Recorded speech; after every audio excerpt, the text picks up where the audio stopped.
ഇനിയിപ്പോൾ എന്ത് ചെയ്യും ആ രണ്ട് പിള്ളേരും കൂടി എൻ്റെ വെള്ളം നശിപ്പിക്കുകയും ചെയ്തു. ഇനി എന്ത് ചെയ്യും ഞാൻ? എൻ്റെ ചിലവും പോയി. സ്ഥലമൊപ്പം ഇനി ഉണ്ടല്ലോ ഒന്നെങ്കിലും. അയ്യോ സ്ഥലമൊപ്പം വാങ്ങു. ഞാൻ തുടങ്ങേണ്ട വല്ല കാര്യം എന്തായാലും ആൾക്കാർക്ക് എല്ലാം പോയി. ഇനി എന്ത് ചെയ്യാൻ? എല്ലാം ഉള്ളതൊക്കെ പോയി. അഞ്ചാറെണ്ണമെങ്കിൽ ഉണ്ടല്ലോ തരാകപ്പ. എന്താടായിരുന്നു മോങ്ങണത്?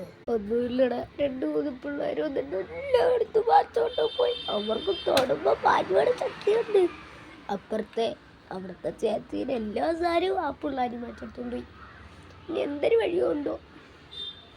അല്ല, പുതിയ കട തുടങ്ങിയില്ല, അവരുടെ മാറ്റെടുത്തോണ്ട് പോയി. അപ്പോൾ എനിക്ക് ആകെപ്പാടി 2-3 സാധനമുള്ളൂ. രാഗപ്പ, നിനക്ക് കണ്ണിന് കുരു ഉണ്ടാടാ? ഇങ്ങോട്ട് നോക്കിയാ കുറേ ഉണ്ടല്ലേ? മറന്നുപോയി. ഇവിടെ നിന്ന് നേരെ പോയാൽ നിൻ്റെ വീട്. അവിടെ നിന്ന് ഇടത്തോട്ട് പോയാലാ ഭ്രാന്താശുപത്രി. പോയി കണ്ടിട്ട് വാ. ഭ്രാന്താശുപത്രിയിലല്ല, കണ്ടിട്ട് വാ. പിന്നെ പോട്ടോ ടാറ്റ. ഞാൻ മണ്ടനല്ലേ?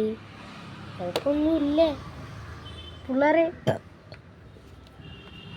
പോവാല്ലെങ്കിൽ bye bye guys. Last part. എടാ അന്നടന്ന കുഴപ്പമൊന്നുമില്ല. കുപ്പി മാഞ്ഞ നമ്മുടെ മാഞ്ഞു. പക്ഷെ നമ്മൾ മാറ്റപ്പോഴേ എൻ്റെ കയ്യിൽ വേറൊന്നുമില്ലായിരുന്നു, സാധാ ശക്തി തന്നെ. അപ്പം കൊള്ളാമല്ലേ? അപ്പം ഇനി ഇങ്ങനെയൊക്കെ മാറ്റണം. ഭ്രാന്തുണ്ടാണെന്ന് എനിക്ക് ഞാൻ